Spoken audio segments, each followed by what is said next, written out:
ए का मान हो गया 4, बी का मान हो गया -4 और सी का मान हो गया 1। ठीक है।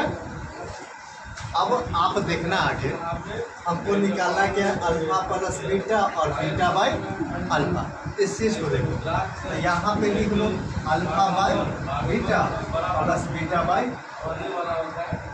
अब यहाँ पे देख लो दोनों का एलसीएम करेंगे ना, तो एलसीएम करेंगे तो क्या हो जाएगा, बीटा इंटू अल्फा या अल्फा गुने बीटा। आप सिंपल सा अल्फा गुने बीटा लिख लो, अल्फा गुने बीटा। देखो बीटा से बीटा खत्म हो गया, अल्फा से अल्फा में क्या होगा, गुना होगा। तो क्या हो गया यहाँ पे अल्फा का स्क्वायर। यहाँ पे देखना अल्फा से अल्फा खत्म हो गया, बचा क्या बीटा। बीटा से बीटा में गुना करो क्या हो जाएगा, बीटा का स्क्वायर। अब ध्यान से सुनना, आप जो अभी तक बनाए क्या बनाए, अल्फा प्लस बीटा या अल्फा गुने बीटा। दो ही चीज़ का फार्मूला पढ़े ना, क्या इसका फार्मूला पढ़े हैं, सही पढ़े हैं ना।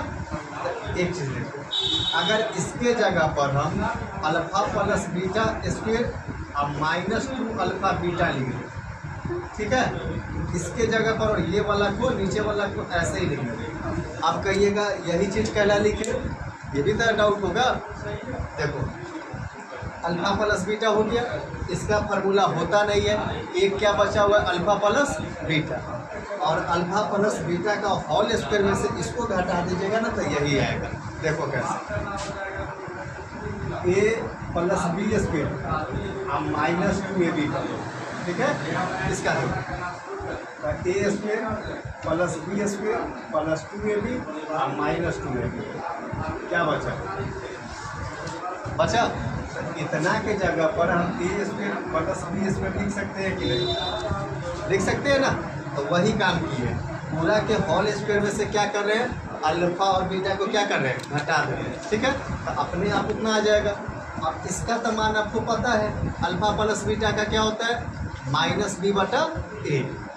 ये बटा का पहले भाग कर लेते हैं, तो इसका देखो फॉर्मूला, इसका हो जाएगा -b/a का होल स्क्वायर। ठीक है, अब -2 अल्फा गुने बीटा का क्या होता है c/, बटा का मतलब क्या होता है भाग, सिंपल सा जानते हैं आप, अल्फा गुने बीटा क्या हो गया c/a। अब यहाँ पे देखना -b, तो यहाँ पे देखो माइनस पहले से फिर से माइनस आ रहा है, तो +4 और /4, क्लियर।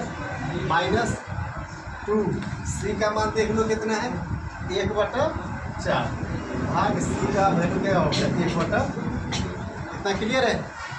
अब देखो 4 से 4 गया घर, बचा